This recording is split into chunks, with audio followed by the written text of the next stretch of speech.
ಅಂದ್ರೆ ರೆಡಿ ಮಾಡೋದು ಕೆಟ್ಟೋಗ್ತಾ ಇದೆ ಗಾಡಿ. ಅಲ್ಲ, 1.5 ವರ್ಷದಿಂದ ಪ್ರತಿಯೊಂದು ಗಾಡಿನ ಇದುವರೆಗೂ ಲಕ್ಷಾಂತರ ಅಶೋಕ್ ಲೈಲ್ಯಾಂಡ್ ಕೊಟ್ಟಿದೆ. ಅದರಲ್ಲಿ ಯಾಕೆ ಈ ಥರ ಬರ್ತಿದೆ ಅಂತ ಲೈಲ್ಯಾಂಡ್ ಅವ್ರನ್ನೇ ಕೇಳಬೇಕು ನಾವು. ಇಲ್ಲ ಇವರು ಉತ್ತರ ಕೊಡಬೇಕು. ಇವರು ಯಾರು ಸರ್ವಿಸ್ ಮಾಡೋರು ಒಂದು ಗಾಡಿಗೆ ಒಂದ್ಸತಿ ಸರ್ವಿಸ್ ಮಾಡಿ ಮತ್ತೆ ಕಳಿಸಿದ್ರೆ ಮತ್ತೆ ಒಂದು ತಿಂಗಳು 20 ಗಾಡಿನ ಶೋರೂಮಲ್ಲಿ ಇಟ್ಟಿದ್ದಾರೆ. 20 ದಿವಸ ಹತ್ತಿ ಬೆಲೆ ಶೋರೂಮಲ್ಲಿ 15 ದಿವಸ ನಿಖರ ಗಾಡಿಯಲ್ಲಿ ನಿಲ್ಸ್ಕೊಂಡು ಸರಿ ಮಾಡಿಲ್ಲ. ಇಷ್ಟು ಬೇಜವಾಬ್ದಾರಿ ತಂದಾಗೆ ಸ್ಟಾರ್ಟ್ ಆಗ್ಬಿಡುತ್ತೆ ಸರ್. ಗಾಡಿ ಅಲ್ಲಲ್ಲೇ ನಿಂತ್ಕೊಬಿಡುತ್ತೆ.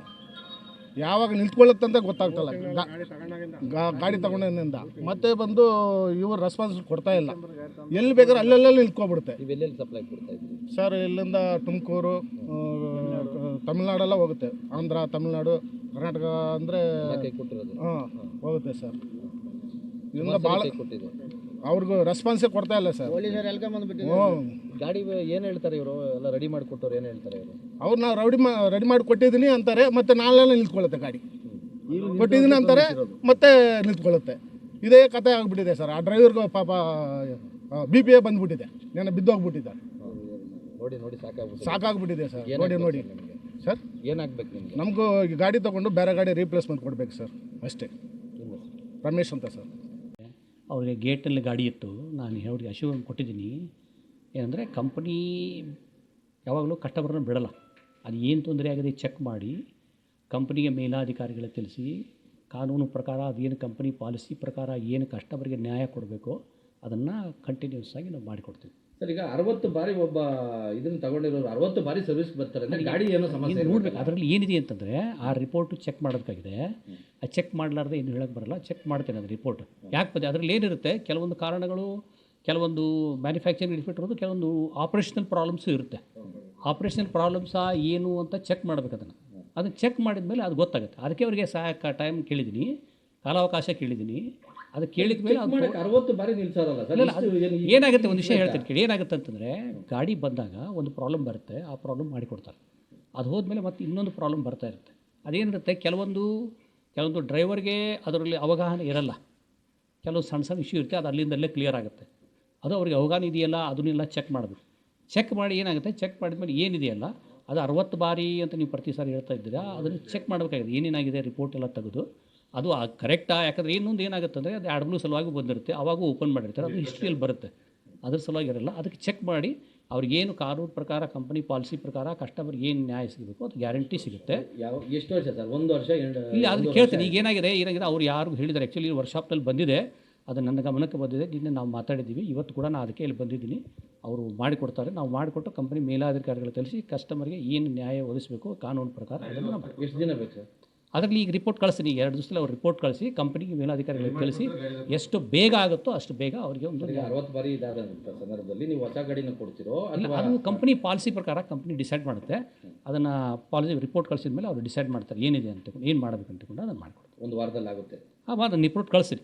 ಯಾಕಂದರೆ ಏನಾಗುತ್ತೆ, ಇಲ್ಲಿರ್ತಾರೆ, ಅದನ್ನು ಮೇಲಾಧಿಕಾರಿ ಕಳಿಸಿ ಎಲ್ಲ ಚೆಕ್ ಮಾಡಿ ಅವ್ರು ಎನಲೈಸ್ ಮಾಡ್ತಾರೆ. ವೆಹಿಕಲ್ನಲ್ಲಿ ಏನಿದೆ ಎಲ್ಲ ಚೆಕ್ ಮಾಡಿ ರಿಪೋರ್ಟ್ ಕಳಿಸ್ಬೇಕಾಗುತ್ತೆ. ಕಳಿಸಿದ ಮೇಲೆ ಹಿಂಗೆ ಟೈಮ್ ಗಂಟೆ ಅಂತ ಹೇಳಕ್ಕೆ ಬರಲ್ಲ. ಅದನ್ನು ರಿಪೋರ್ಟ್ ಕಳಿಸಿ ಅವ್ರ ಹತ್ರ ಮಾತಾಡಿ ಅವ್ರಿಗೆ ಅಶ್ಯೂರೆನ್ಸ್ ಕೊಟ್ಟಿದ್ದೀನಿ. ನನ್ನ ನಂಬರ್ ಕೂಡ ಕೊಟ್ಟಿದ್ದೀನಿ ಅವ್ರಿಗೆ ಮಾತಾಡೋಕ್ಕೆ. ಇನ್ನು ಏನಿದ್ರು ನನ್ನ ಜೊತೆ ಮಾತಾಡಿ ಅಂತ ಹೇಳಿದ್ದೀನಿ. ಅದನ್ನು ನಾನು ಮಾಡಿಕೊಡ್ತೀನಿ. ಅವ್ರು ಪಾಪ EMI ಕಟ್ಟಾರೆ ಅಲ್ಲ ಮಾಡ್ತಾ ಹೇಳ್ತೀನಲ್ಲ, ಅದು ಏನಿದೆ ನಾ ಏನಿದೆ ಗೊತ್ತಾಗಿಲ್ಲ, ನಂಗೆ ಗೊತ್ತಾಗಿದೆ. ನೋಡ್ತಾ ಇದ್ದೀವಿ. Definitely will take care of that. Company ಕಸ್ಟಮರ್ನ ಬಿಡಲ್ಲ ಯಾವತ್ತು. ಕಂಪ್ನಿ ಯಾವತ್ತೂ ಯಾವುದೇ ಕಂಪ್ನಿ ಆಗಲಿ ಕಸ್ಟಮರ್ನ ಬಿಡಲ್ಲ. ನೀವು ಬಿಡಲ್ಲ ಅಂತ ಹೇಳ್ತೀರಿ ಪಾಪ. ಇವಾಗ ಈಗ ಆಗಿದೆ, ಅದೇ ಹೇಳ್ತೀನಲ್ಲ, ಅದು ಏನಾಗಿದೆ ಅದನ್ನು ಚೆಕ್ ಮಾಡ್ತೀನಿ ಅಂತ ಅದನ್ನೇ ಹೇಳಿದ್ನಲ್ಲ. ಅದನ್ನು ಗುರುತಿಸಿ ಏನಿದೆ ಕಸ್ಟಮರ್ಗೆ ಕಾನೂನು ಪ್ರಕಾರ ಕಂಪ್ನಿಯ ಪಾಲಿಸಿ ಪ್ರಕಾರ ಏನಿದೆ ಅದ್ರ ಪ್ರಕಾರ ನ್ಯಾಯ ಒದಗಿಸ್ತೀನಿ. ನಿಮ್ಮ ಹೆಸರು? ನನ್ನ ಹೆಸರು ವೆಂಕಟೇಶ್ ಪಟ್ವಾರಿ. ಏನಾಗಿದೆ ಸರ್? ನಾನು ಇಲ್ಲಿ ಬೆಂಗಳೂರು ಸರೌಂಡಿಂಗ್ ಏರಿಯಾ ಎಲ್ಲ ನಾನೇ ನೋಡ್ತಾ ಇದ್ದೀನಿ. Thank you. ಹಿಂದೆ ನೀವು ಈ ಒಂದು ಟ್ಯಾಂಕರ್ನ ಪರ್ಚೇಸ್ ಮಾಡಿದ್ರಿ, ಜೊತೆಗೆ ಯಾವ ರೀತಿ ನಿಮಗೆ ಸರ್ವಿಸ್ಗಳು ಬರ್ತಾ ಇದೆ, ನಿಮಗೆ ಯಾವ ರೀತಿ ರೆಸ್ಪಾನ್ಸ್ ಮಾಡ್ತಾಯಿದ್ರಿ, ಈಗ ಏನಾಗಬೇಕು? ನಾವು 2023 ಎಂಡರಲ್ಲಿ ನಾವು ಗಾಡಿ ತೊಗೊಂಡದ್ದು. ನಮ್ಮ ಇವರು ಮಾಲೀಕರು ರಮೇಶ್ ಅಂತ.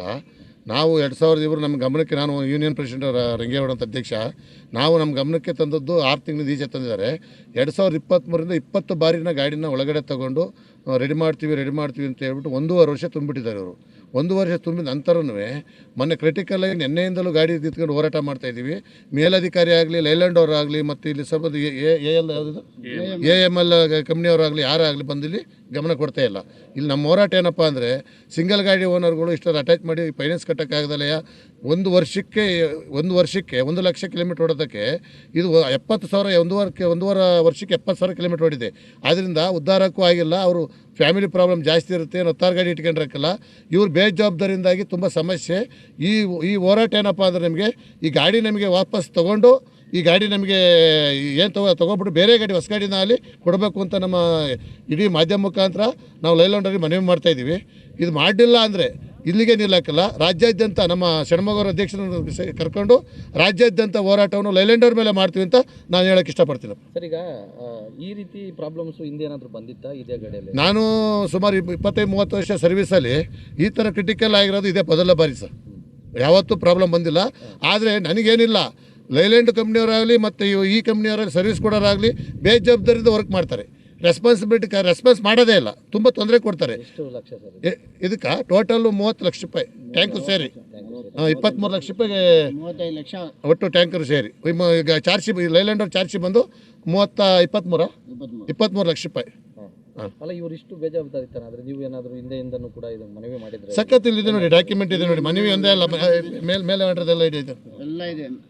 ನೋಡಿ, ಮೇಲ್ ಐ ಡಿ ಇದು ಇಷ್ಟು ಬಾರಿ ಬಂದಿರೋದು. ಇದು ಏನು 56 ನೋಡಿ, ಎಷ್ಟಿದೆ ಅಂತ ಲಿಸ್ಟ್, ಇಷ್ಟು ಕೆಳಗಡೆ ಬಾರಿ ಇಷ್ಟು ಬಾರಿ ಅವರು ಸೀಲ್ ಹೊಡೆದು ಸೈನ್ ಹೊಡೆದ ಕೊಟ್ಟಿದ್ದಾರೆ. ಇಲ್ಲಿ ನೋಡಿ, ಸೀಲ್ ಹೊಡೆದು ಕೊಟ್ಟಿದ್ದಾರೆ. 306 ಅನ್ಯಾಯ ಆಗ್ತಾ ಇದೆ. ಅನ್ಯಾಯ ಆಗ್ತಾ ಇದೆ, ತೊಂದರೆ ಆಗ್ತಾ ಇದೆ.